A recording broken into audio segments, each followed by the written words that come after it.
Now, her mother was an OBGYN.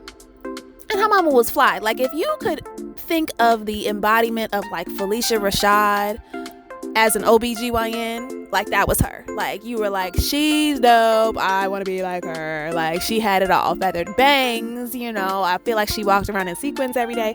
I'm sure she didn't, but in my head, that's who she was, and she was dope. And I remember as a child.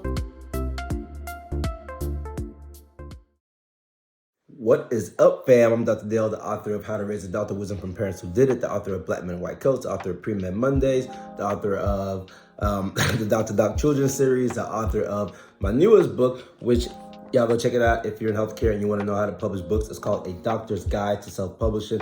Go grab a copy. As a matter of fact, I'll give you this one for free. Go to book.authoringexpert.com. and I will mail you out one for free. I've got a whole stack here. We're about to mail them out. And you listen to the Black Men in White Coats podcast, a place where clinicians have the platform to share their stories with listeners like you. Man, so glad to be back, man. This season of Black Men in White Coats is going to be great, amazing. We've got an awesome lineup for you guys. I'm really excited. So many things going on in the world of Black Men in White Coats right now.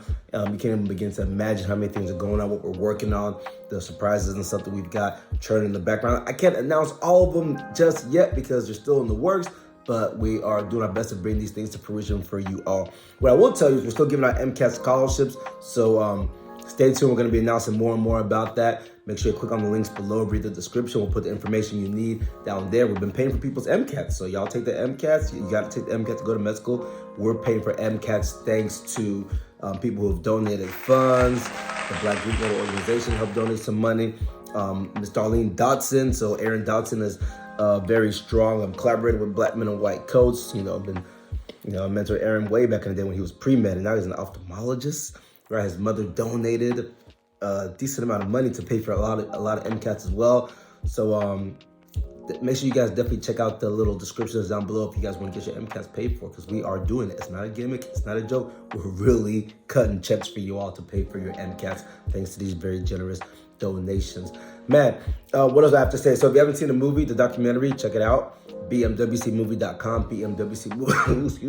bmwcmovie.com. And also, if you don't know the big news that's circulating, the number of first-year medical student enrollees, Black students, has gone up 21% from 2020 to 2021. It went up 21%. So shout out to everybody who's contributing to making that happen. And a huge shout out to everybody who supported the documentary, meaning the people who supported the Kickstarter. A couple years back, we put this Kickstarter campaign out. We said, hey, help us fund the making of this documentary so we can get it in all med schools and places across the country. That film has been screened over 1,200 times. The majority of med schools have screened it. I've been in so many Q&A sessions with deans and presidents, and we've challenged them directly to accept more Black individuals. We did it in the film. If you saw it, numbers went up. So a lot of things contribute to that. The COVID environment, a lot of different organizations and such. And Black Men in White Coats, we're very proud and happy to and honored, by the grace of God, to have been able to contribute to these numbers going up, primarily probably via the documentary that so many of you all supported. So thank you. All right, man, today's guest is phenomenal. This is an amazing story. You're going to really enjoy it. I can say a lot of stuff about her, but something that I really thought was really interesting, which she'll talk about, you hear her talk about it, is she is responsible for the Popeyes issue in Chicago. She's responsible for the Popeyes issue. So if you go to see a Popeyes fast food chain in Chicago, you can thank her and her family. They're the ones who brought it to Chicago, right? Really interesting tidbit about this doctor. It's Dr. Goodall McDonald. Dr. Goodall McDonald. She has a very fascinating story. Check out her Instagram page, her IG page. She's very active, very involved in Instagram. She's funny, hilarious. She raps a little bit too, so check that stuff out. I remember I saw one of her videos some time back. She was doing, it's kind of like a Mary J. Blige real love type of thing I saw her doing. I thought it was really cool. And so to have the opportunity to actually have her on the show, for me, it's amazing. She got a phenomenal story. And I really like, what I like about the story is how genuine she is about who she is as a person. Some people try to paint themselves in certain lives, but she's just outright going to come out and tell y'all, like, she struggled to try to be cool and things like that. And I think that's something that a lot of pre-meds, especially at younger ages, can relate to, especially when you're black and you're trying to figure out where do you fit in certain PWI situations or even certain minority situations. Where do you fit in? How do you be cool? And she talks about how she worked through all that stuff. And today, she's doing very well. She practices OB-GYN or OB-GYN, whichever way you say it, so obstetrics and gynecology. And let me stop talking about her story. She's going to tell you her own story. Phenomenal story. Check it out. You're going to enjoy it. Before you do me a favor. Hit that subscribe button. You've got to hit that subscribe button. We do our best to put out great content for you guys, not just the documentary, but these podcasts. The podcasts were around before the documentary, so we want y'all to make sure you ride with us on the podcast just as strong as you guys did for the documentary, okay? So hit that subscribe button, share it, post it on your social media, tag Dr. Goodall McDonald, and enjoy the show.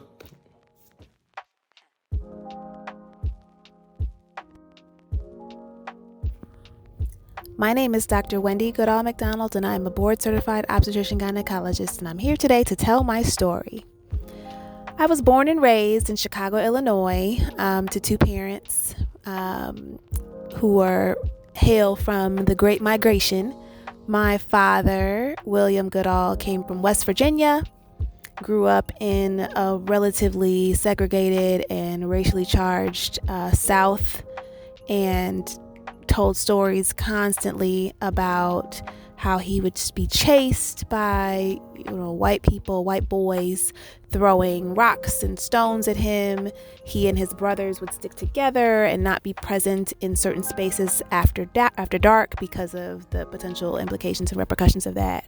And while he grew up in that kind of environment, he was able to work as a line chef in high school, earn his way to college. He went to Roosevelt University here in Chicago for college, while at the same time running and driving the L train at night. And he became a businessman. He was able to translate that into becoming a certified public accountant, a CPA, and ultimately became a franchise owner of fast food restaurants. He actually brought the Popeyes franchise from New Orleans to Chicago. So if the next time you have Popeyes in Chicago, that was originally my daddy. That's our bad, for all the blood pressure and cholesterol issues that it has caused. But it's delicious. So, that's just going to be what it is. Along the way, he met my mother, who is from Mississippi. My mother was a court stenographer at the time that she met my dad, and they were married in 1972.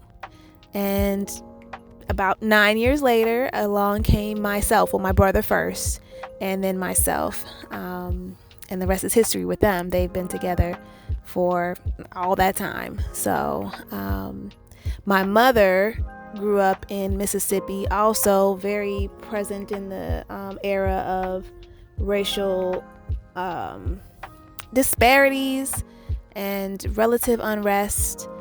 She also grew up where they used to have to use outhouses at night, or just in general. They did not have, central plumbing and all of that. So I remember being told stories about how fortunate we were to be able to go to the bathroom inside and to not have to battle rattlesnakes at night to go to the bathroom.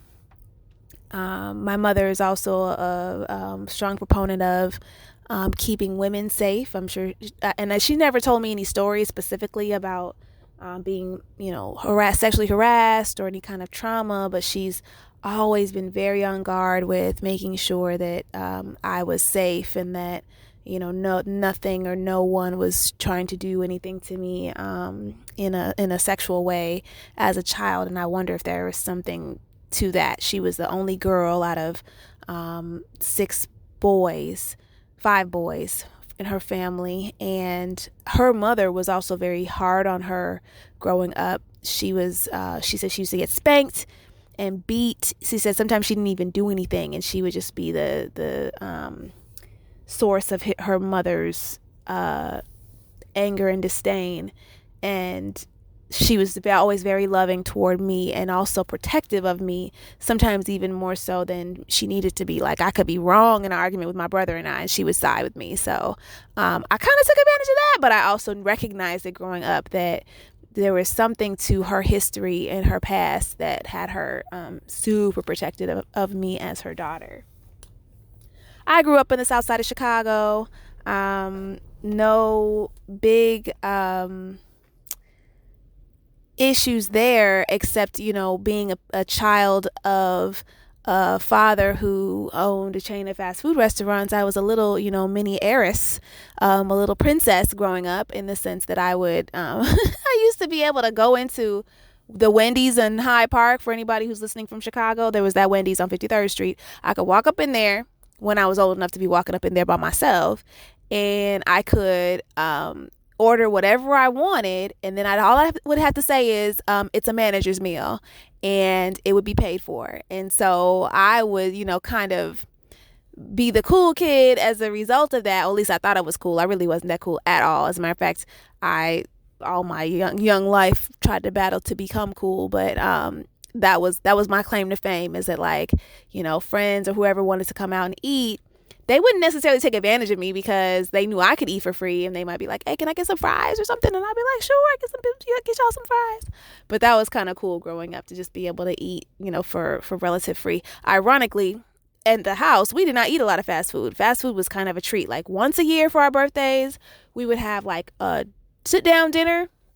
The rest of the time, it was mostly my mom cooking, and then like maybe once every week or 2 weeks we would have some fast food from one of the restaurants, from Wendy's or Popeyes. And then I couldn't stand KFC. It was like a rivalry in our house. It was like a now, Why are we talking about fast food? I digress. Just this is, part of my childhood. So there. Went to the University of Chicago Lab Schools, which is a kind of prestigious school in Hyde Park. And I say that because my parents and their, kind of new wealth, if you will, because they were not new, they were not old money, they were very new money, that allowed them to send my brother and I to this pretty expensive private school, where many of the kids, either their parents were employees or on staff or teachers at the University of Chicago. Some were doctors, some were lawyers, and then you had those who were on kind of scholarship who were able to be there. And so it was a diverse crew of people with money, and then some people without money at Lab.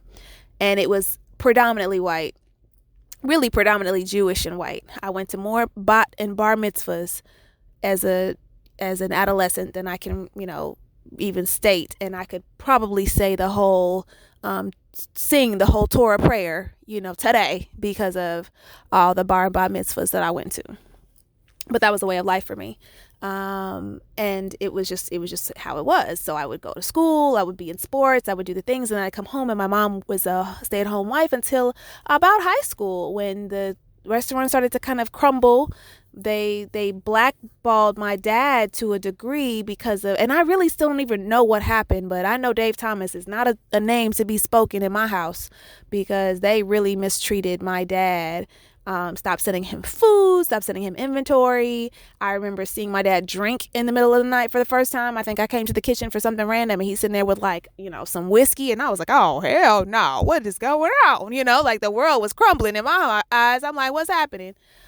He was able to make a shift back to being a CPA and a management consultant, but not without a lot of money changing hands, and my mother going to work, and just kind of like being able to having to make some shifts in order to keep us in that school until we graduated from high school.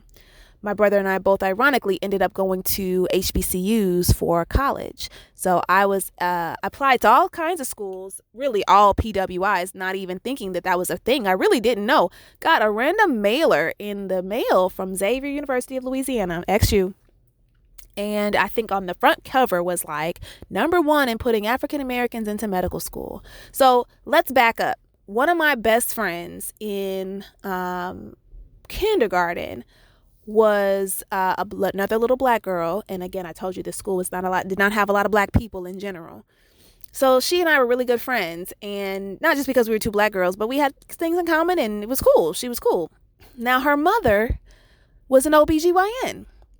And her mama was fly. Like, if you could think of the embodiment of like Felicia Rashad as an OBGYN, like that was her. Like you were like, she's dope, I want to be like her. Like she had it all, feathered bangs, I feel like she walked around in sequins every day. I'm sure she didn't, but in my head, that's who she was, and she was dope. And I remember as a child, this is a very like pivotal point in my life. I had been using some little bubble bath that I saw on TV that I asked my mama for. She gave it to me, and I was irritated. My lady parts, my vagina was irritated.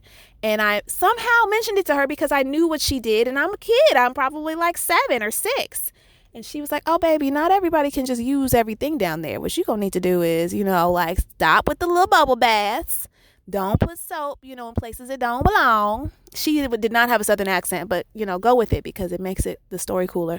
And then eventually I was no longer irritated. And I'm like, wow. So the more I talked to her about what she did, or the more she talked to me about what she did, the more I was like, your actual career and job and profession is to know what's going on with women's bodies, and to not only know what's going on with their bodies, but in bonus, you can know what's going on with your body. Like I could know this as a profession if something's going on with myself, what it is, and then help somebody else with that. Like ain't nothing better than that. That's what it's gonna be.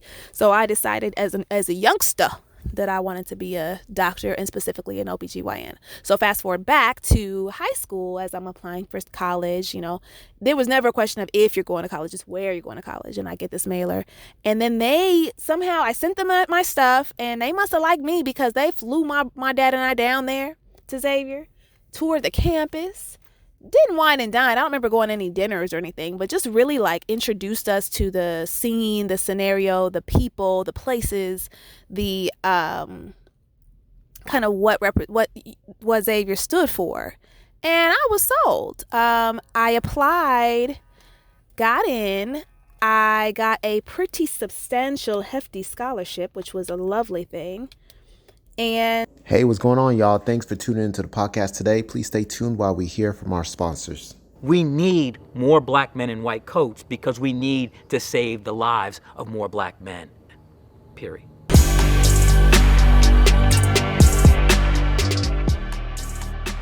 There were fewer black men applying to medical school in 2014 than in 1978.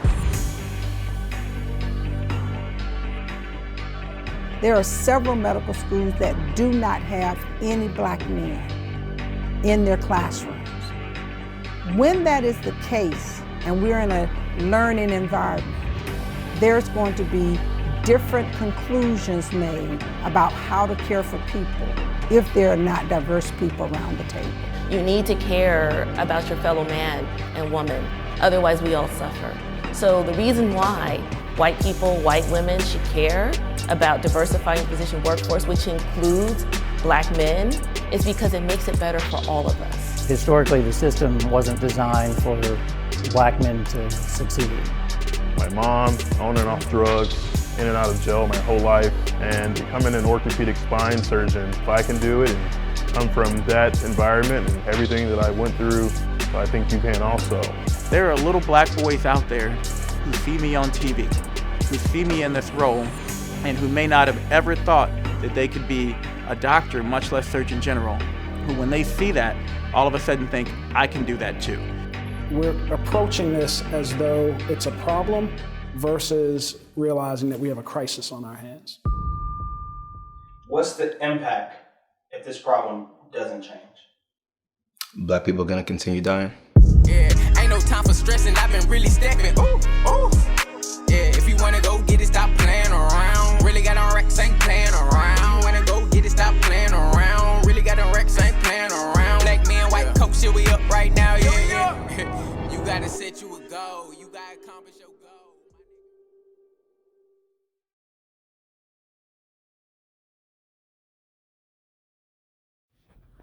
That's called being on call. So that was part 1. This is part 2. So fast forward, I was able to get this pretty hefty scholarship. I only would need to pay, out of everything, tuition, room and board, I think like $1,000 a semester, which my parents helped with at the beginning of school. And then I was able to get a job. I worked as a waitress at various restaurants throughout college. I worked at Applebee's. I worked at a couple sit-down restaurants in New Orleans.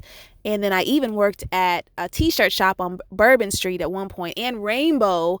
I worked in the Carrollton Park Apartments area. I worked there. Just various jobs, little jobs in school to help to pay for that little $1,000 a semester, which was not little, by the way. I mean, that's a lot of money in my, high school or college mind, but I was able to pay for that. So I was able to get through undergrad really without any debt.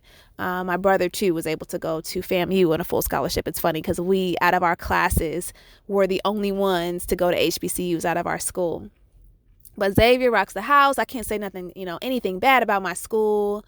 Financial aid and all the troubles and challenges of an HBCU are going to always be there. That's like, I feel like if you don't have issues with the, admissions or financial aid office, you ain't been to an HBCU. Like, that's a rites of passage. So, the next time somebody says, oh, I can't stand my financial aid office, like, that's what it is. And welcome to, your school, and one day you'll love it. So there. So then was able to go to, so Xavier was great. People flock there. The med schools flocked there to try to, not recruit you, but just let you know that they existed. And so I was at the time ready to go to whatever other city. Now I had spread my wings. I was going to, living not abroad, but in New Orleans. And I was going to go to Boston or, DC or somewhere else, California for med school. Went to interview at Northwestern in Chicago and fell in love. Called the dean, who was a Black woman at the time. There, soon after my interview, was like, listen, if y'all let me in, I am there. They let me in.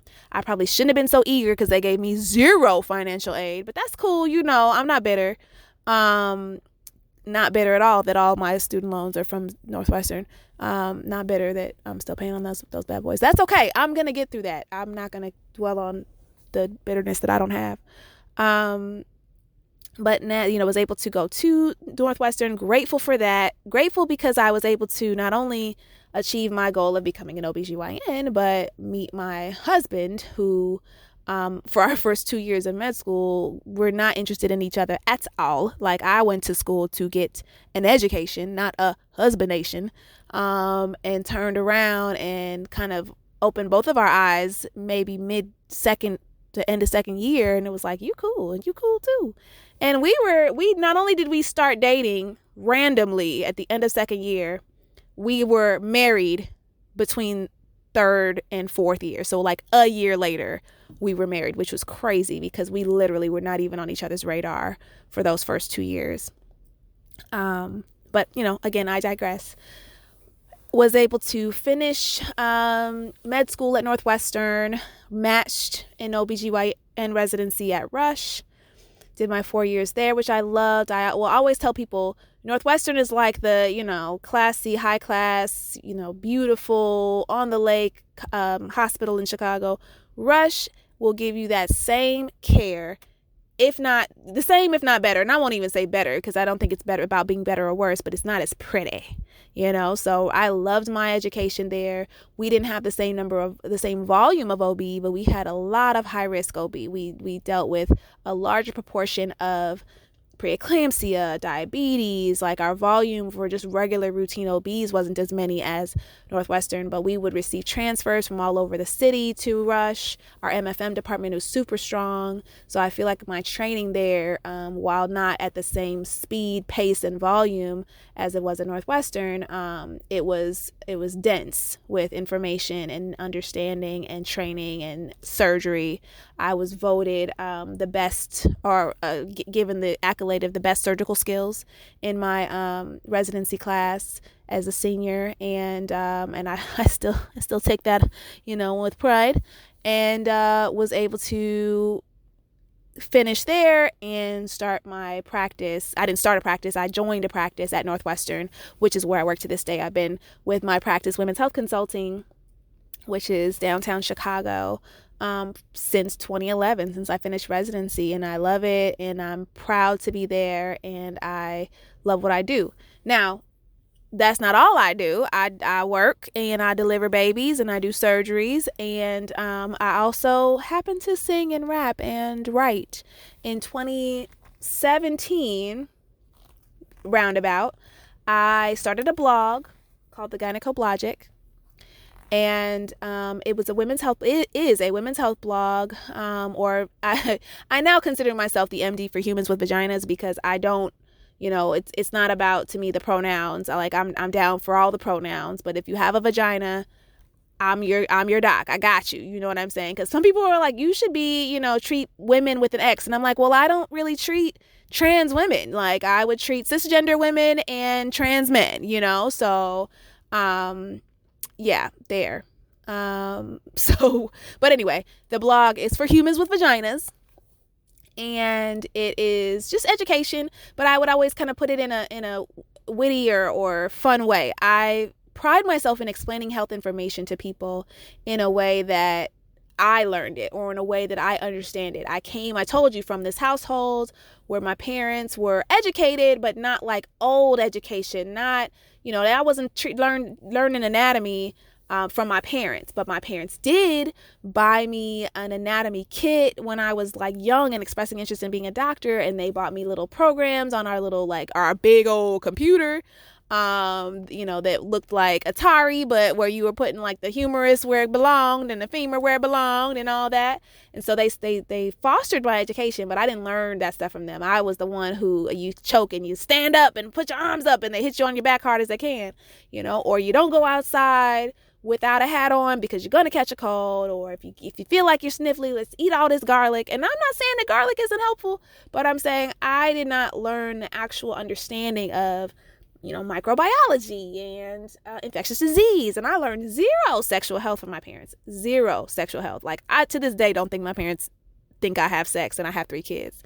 So I had to learn all this stuff on my own, and then I had to put a little twist in my head to it to understand it. And I convey information in that way. So when I explain things to people and to patients, they're like, oh, well, nobody's ever broken it down like that. I get it. Well, that's how I write. That's my goal in how I write and how I express information. Similarly, in 2017, I also was driving home from work one day, was singing a song, feeling myself, because I was getting to the house, and I recorded myself singing this song on the way home and put it on Facebook, and everybody's like, oh my God, she can sing. And I'm like, actually, I can't. So like, really, if you do a deep dive into my like YouTube or whatever, I cannot sing. Like, I try and I can hold a tune, and if you get me on a good day, I might get you a good run, but I'm not consistent. So like, if I were on The Voice, I wouldn't make it. But I would love to try it out.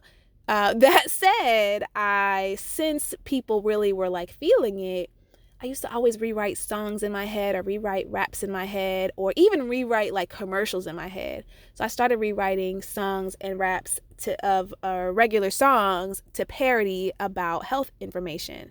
So I became a pseudo Weird Al of gynecology, or Weird Al of women's health. So my pseudonym is Dr. Everywoman. And I, kind of pride myself in making these videos now, and these songs. I've gotten, I think, a lot better since the days of old when I would record in my car and post little videos. But I leave all that stuff. All this stuff's on YouTube. So if you want to really like see the evolution, go way back to, me singing something or rapping something crazy in the car and sounding all off key. I listened to myself do something yesterday, and I was like, ooh, my ears. But, it just shows you how far we've come. So I have also now, at this part of my life, authored 2 books.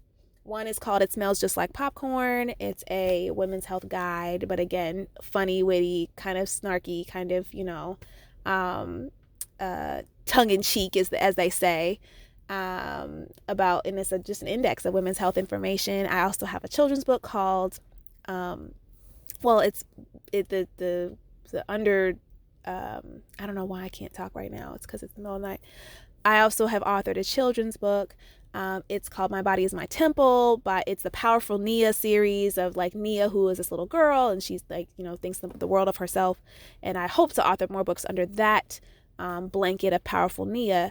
I am about to release, and I don't know when this is going to release, but it may already have been released. This book called Stethoscope Dreams. Stethoscope Dreams is about a little girl named Journey who wants to be a doctor, and it just takes us on her journey to becoming a doctor. And it's a song and a rap that I will also perform and put as create as a collaborative thing with the book. So that's in the making, and I'm super excited about that. And just a lot more things in the pipeline. I have a non-for-profit called Patients Are Waiting that helps to support minorities in medicine with the hopes of ending health disparities by increasing the amount of minorities in medicine. So Patients Are Waiting is one of my babies, and I hope to one day use that platform to help to repay people's student loans who come from, not old money and long, histories of doctors, because like people like me who love what I do and I'm excited and grateful to be who I am, but to have paid a large price for it, and I'm continuing to pay a large price because interest on student loans is insulting. So I hope to one day be able to pay people's student loans down as a like a back end scholarship. So high hopes for this little life and career. I, again, am a wife to my husband, Dr. Ed McDonald, who's a gastroenterologist, and also a writer, and also a DJ, and also a rapper, although he won't tell you in public. He can freestyle better than anybody in the house, him and my oldest son. I have 3 kids who are also awesome, two sons and a daughter. And I mean, I think that's it. That's my story. I would love to impart, to anyone who wants to do this thing and wants to be a doctor, to follow your dreams, to keep at it, to not be deterred by failure or by, any kind of deterrence.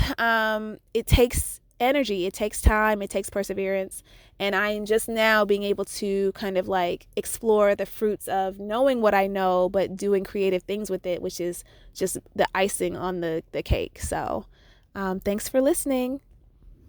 My name is Dr. Wendy Goodall McDonald, and I am a Black woman in a white coat. I told you that was going to be such a great episode. I told you. I don't know why I'm sitting here as I'm thinking. It occurs to me that her last name is McDonald, but Femi brought in Popeyes McDonald, 2 different fast food restaurants. But all right, I'm going to be quiet there. Trying to have a little humor, guys. Laugh with me, okay? I'm not a comedian. I'm trying my best. But thank you so much, Dr. Wendy Goodall McDonald. Phenomenal story. And again, I really love this episode because I think it's something that a lot of people can relate to. It's something that a lot of us in the field of medicine can relate to, right? You're a youth, you're a child, you're trying to figure out which circle do I fit in, how can I be cool, things of that sort. Even leveraging her manager's meal pass at the restaurants, right, to boost her credibility, her status. Just a great story, a great pathway to show how she fell in love with her journey. So for the clinicians out there, let this episode remind you about the power of just modeling, role modeling, right? So she decided to go down this path because of a friend's mother. You never know who's watching you. You might just be in your house, just hanging out, just in your house. And your child's friend might be watching you and just thinking, wow, how cool is that? You never know who you're going to impact. So the same way that, Dr. Wendy Goodall McDonald's life was impacted, you can impact the life of somebody else. So thank you all so very much for rocking with Black Men and White Coats. Hey, do me a favor here. All right, well, do me 2 favors. First of all, subscribe. So make sure you do that. Subscribe to the podcast. Leave a review. That helps us out tremendously, right? It helps us out amazingly. If you guys can subscribe, leave a review. It boosts our rankings in the podcast and lets us know that you guys appreciate what we do. So that's the first thing. The second thing is let us know who you want to see on this podcast. Which doctors or clinicians do you want to see on this podcast? Send us a message. We're at Team BMWC. On Twitter, Instagram, probably more active on Instagram nowadays, but at Team BMWC. Send us a message, tag us in a post, whatever. You can even go to BMWC or go to blackmenandwhitecoats.org, our actual website. This podcast we posted there, and send us a message on there as well. Just let us know who do you want to see on this podcast. We want these stories to be good and inspirational for y'all. We've got a whole bunch already lined up for you, so you're gonna get some great stuff still coming through this pipeline. But we want to hear from you all as well. Super excited for the season. Super excited to be back in just podcast mode. We were so focused on the documentary for a while. The podcast had to kind of take a little breather because the documentary consumed so much time. And I'm happy he did because we see the fruit, right? We see the results, the numbers going up. But man, I love doing the podcast, so I'm so happy to be back doing this, all right? Man, I love you guys. Dr. Wendy Goodall McDonald, thank you for sharing your story with the Black Men in White Coats community. Hit that subscribe button. Hit that like. Hit that share. Hit that whatever you got to do. Get the podcast out, and we'll see you guys next time. Love you. I want them band like a daddy, yeah. Only do it like Flagger, yeah. I'm kicking flavor, no saga, yeah. Hey, I like them blues. I might go Janet like Jackson. I got them options, yeah. It's all about progression. Life is like a blessing. Everything a win, loss is like a lesson. Ooh, ooh. Yeah, ain't no time for stressing. I've been really stepping.